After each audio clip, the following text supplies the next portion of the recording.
Chapter po. Kaya pa ugto. Yun lang po yung alam ko kapampangan. So mamaya po tatanungin natin kapampangan sa question and answer. So, yung mga ipipresent po natin ngayon as Martina mentioned ay mga nakita natin prior to the retreat dahil nagkataon gumawa po tayo ng inspection to see the overall condition of the church noong April 11 with the objective to establish and acquire baseline understanding of the structures, architectural, public, and yung conditions para tignan at malaman pa kung ano pa yung kailangan natin i-examine. So the presentation will have an outline.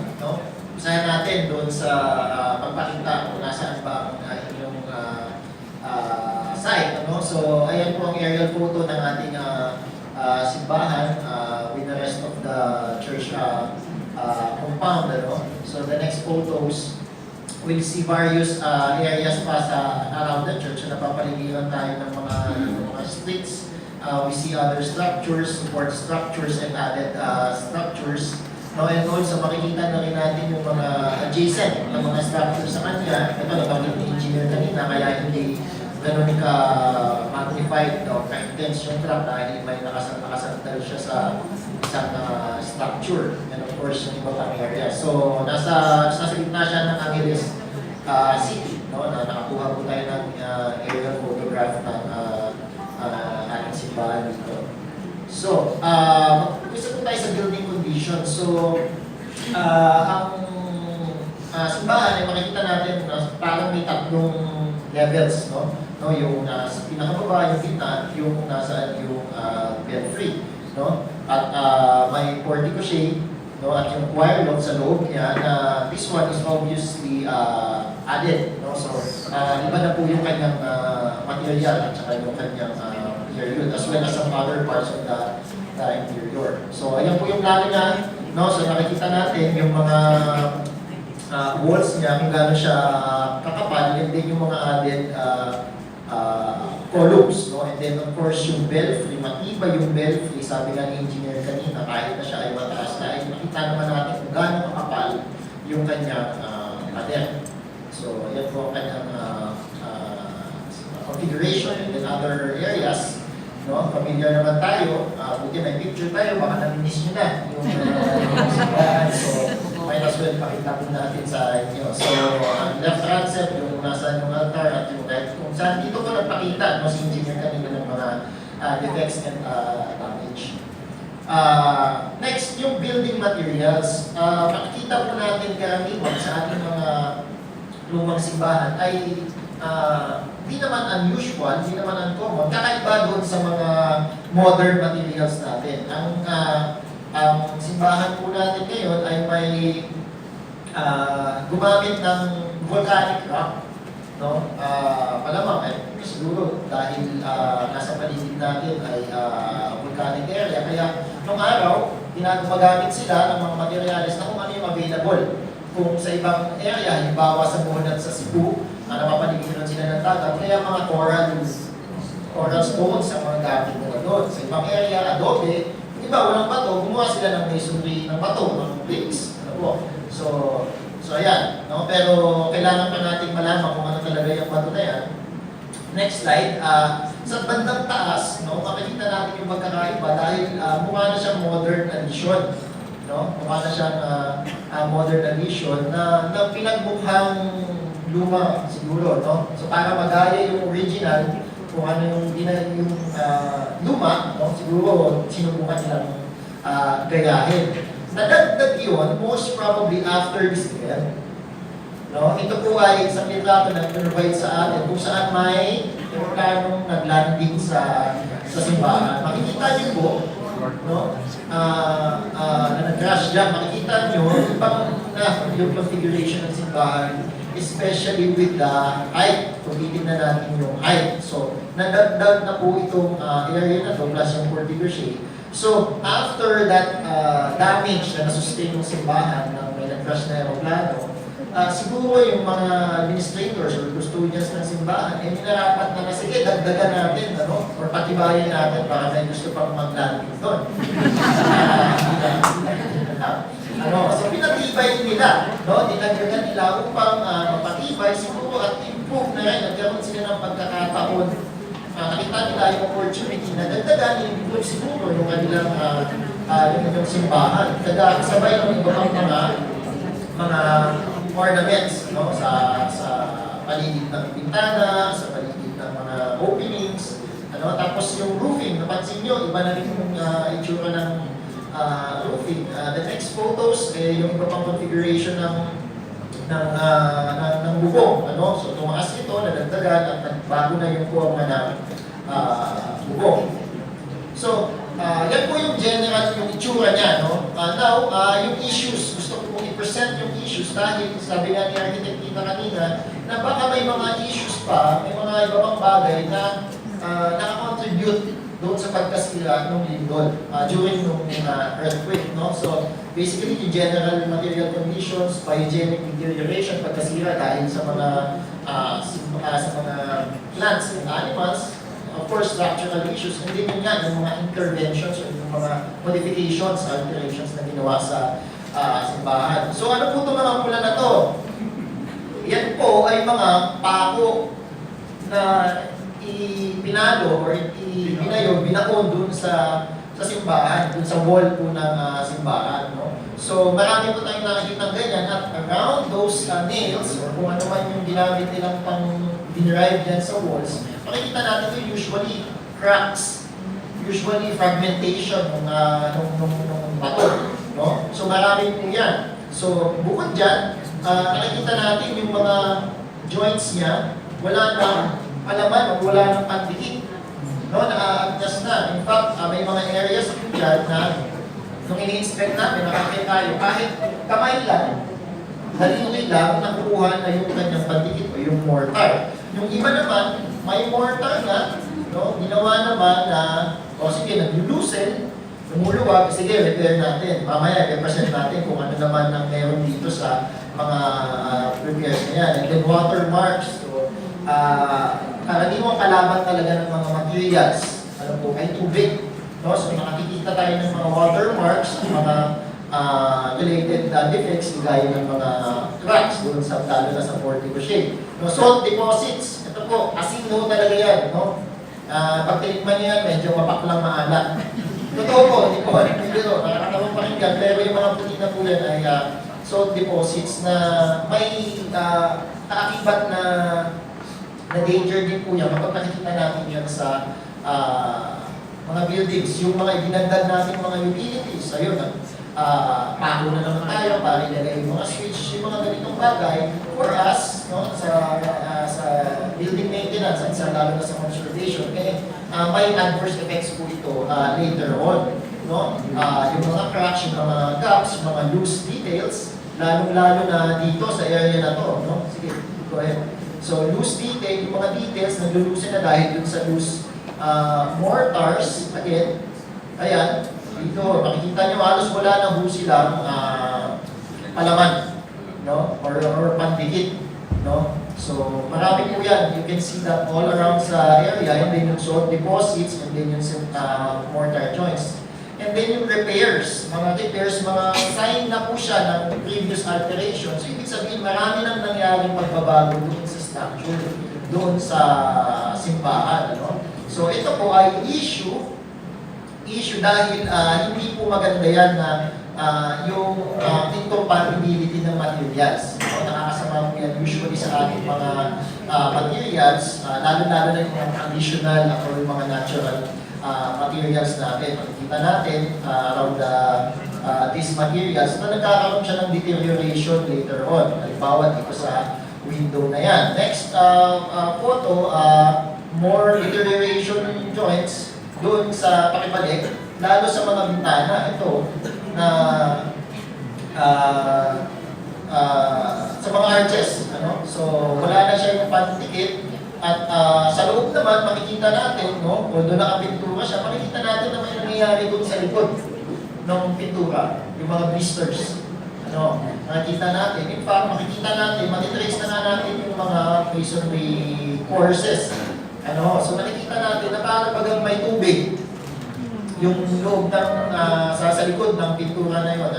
So makikita po natin yung ganyang conditions all over the church. It's either sa ilalim ng gagaling, or sa taas. Ito mukhang sa taas ng gagaling. Itong mga water leaking marks na yan. So it's all over the church. So sa mga columns, sa mga walls, sa mga corners. Matitrace po natin yung mga issues na yan. And then, related dyan, yung mga ornamentations sa paligid ng mga openings natin. Kung napapansin nyo, may mga humihiwalay at may mga nagka-crack at lumalabas yung bakal. Humihiwalay po ito, una muna dahil sa bibigat. Pangalawa, ang hinala po namin dyan ay yung bakal, nakikita natin may kalawang na. May kalawang na. Bakit kinalawang? Kasi yung mga materials natin, kagaya ng bato na yun, parang siyang foam, para siyang foam na nakakasiksik po ng tubig. Kung napapansin niyo, parang maong, kagaya kanina, sino nakabaong kanina, umulan, tinapsik, parang dito lang yung tinapsik, pero umangat. Yung bato ho, ganun din yung nangyayari. Isagi nyo sa tubig, kasi sipsip niya ho yung tubig. And then, ang suspecha natin, yung mga nasipsip na yun, pakibalik, nag-cause ng pangangalawang ng reinforcement nitong mga ornamentations na to. At humina over time. At na-magnify pa yung kanyang effect kapag yun nga, may pag-lingual tayo. Other pictures, doon sa belfry natin, although maganda ang general conditions ng ating belfry, may mortar joints and then also yung mga utilities na inilagay over time. Watermarks, so meron dyan salt and watermarks, mga feeding ng moisture, may mga umakyat sa belfry na nag-iwan ng kanilang pangalan. Sino si Ronnie? Umami na! Ayan, meron po. So next photo, yung mga moss, although ang inspection po ay ginawa natin ng tag-araw, medyo natuyo na yung mga lumot. Pero yung mga black deposits na yan, indication po yan na may mga lumot doon. Kung saan may lumot, doon may tubig. Lalo na dito sa mga areas na yan, ginagapangan, lalo pa mga corners. So, at of course, yung mga halaman, kung saan may tubig, doon may halaman. Hindi naman tutubo yan kung wala silang kukuhang nutrients dyan. So, yan mga yan ay all over the place. So, makikita po natin na tunutubuan ng damo at mga weeds. Ibig sabihin, kaya nila mabuhay dyan sa mga areas na yan. Ito, pakibalik doon, Noah. Ang cute, di ba? Parang, mga luma nga. Cute, di ba? Minsan, natin na, patunay ito na luma, talagang heritage site ng structure, pero mamaya may papakita po kami dyan, na hindi ganyan ka-cute yung mga ganitong conditions. Next, yung mga ating mga drainage, downspouts na kailangan i-repair, dahil obvious naman na may tagas, nakita natin, agnas na yung mortar at meron pang tinutubuan tayo ng tutok dyan, yung mga firms, ito, mga mukha namang maliliit lang yung ugat yan, sabihin natin, pero kapag this kind of plants give way doon sa mas aggressive, mas makugat na at mas destructive na halaman. So again, yung mga halaman dahil may mga hindi na-repair na drainage. Next, at nag-install din tayo ng fountain doon sa likod. Buti na lang, medyo maganda yung pagkakagawa. Hindi masyadong napupunta yung tubig doon sa wall. So meron talagang hindi na sinubukang i-repair. Ito, mukhang healthy yung mga lumot dito at mga worms na nagsisimulan tumubo. So iba naman, ginawa naman ng paraan eh. Ginawa naman ng paraan. A for effort, A for. So, but still, kulang pa, parang ilan na. So, sumablay ito, sumablay yun. So, nadadalawa sila dyan. So, nagde-deposit yung mga dumi, yung mga moss dyan sa mga areas na yan that later on weaken the structure. Kaya, makikita niyo po, ito yan, pero kita niyo kung gaano kalaki yung ugat na isang dahon o dalawang dahon lang pero malaki yung ugat. slight mga lichen, no, or yung mga stains na fungus po yan. Fungus yan na mayroong health hazard sa atin yan. No? Additionally, sige no, speaking of health hazards, yan. No? Yung mga bats na ho yan, o kaya parang hindi naman tayo na ano, nananayin din sila. Pero jebs sila yan. Yan. Delikado po yan, yung mga nahulog na mga brown materials na binibigay ni Father at ni Engineer kanina, doon po galing yan sa taas. Nag-deposit na ho siya. At in fact, yung mga dumi nila, nandiyan na. Ito, kung makita kayo at mahulog kayo dyan, huwag kayo maganda, yung buo lang kasi malambot na. Para siyang foam. Gano'n na siya kakapal ho yung ano dyan. Yung deposit ng dumi ng mga bats dyan sa area na yan. Ano? And then, yung kanyang mga construction joints niya na may termite infestation na, lalo sa wood. Ayan. No? So, nag-deposit na yung sa loob ng wall, yung dumi, siguro hindi na malaman kung paano nilinisin from the inside. O sa akin ko na lang nilabas. No? Para lumabas yung dumi. Ganun po yan. Sa bubong ito eh. Sa bubong hindi nyo nakikita ito. No? Hindi nyo nakikita ito. Pero sa gabang ng bubong, parang siya mga pellets ng dumi dyan. So, ganun siya karami. And then sa loob naman ng dome, hindi naman kita sa pictures, maganda din environment sa mga peste, no? Pagpapilihan ng ipis, nakita natin, habang nakapasok tayo doon. No? Next. Ito, yung mga structural issues yan, mga issues na masasabi natin may structural issues. Makikita natin na may mga previous repairs na. So yung mga cracks na nakikita ho natin, or siguro yung mga lumabas ngayon, after ng lindol, baka dati niya ng sakit. Kasi may mga sign na ni-repair, no? Pinayos na. Next. No?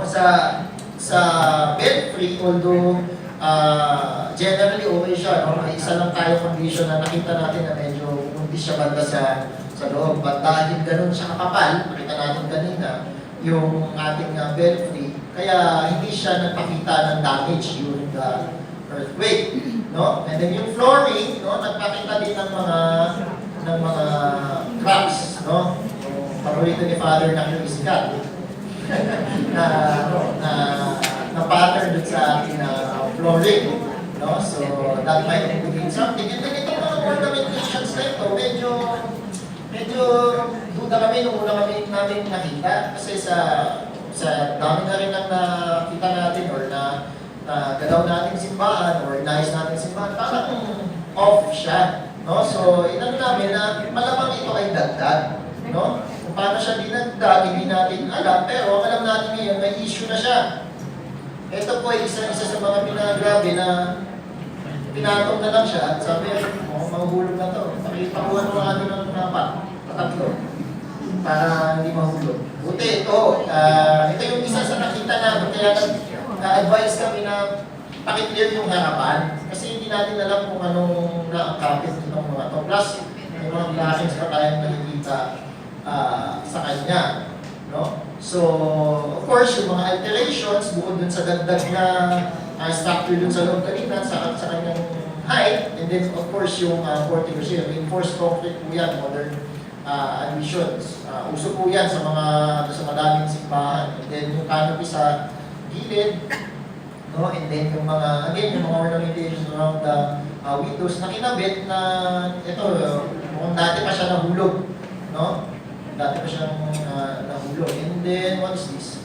Ito, yung cement plaster. This is just the cement plaster na nalaman natin medyo meron siyang significant thickness. No? And then yung sa loob, no? Para lang magkaroon tayo ng idea how it looks like, yung pinakita natin. Ito po yung loob, no? Ito po yung vis-a-vis. Ano siya?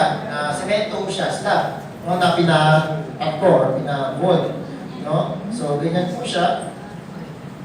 And then, yung mga iba pang areas with reinforced or precast ornamental reliefs or details. So, the stairs, no? Although alteration siya, sabi nga ng engineer, nakatulong siya para mag-resist ng forces during the earthquake, no? So, ano po ibig sabihin ng mga issues na yan, no? Umpisahan natin sa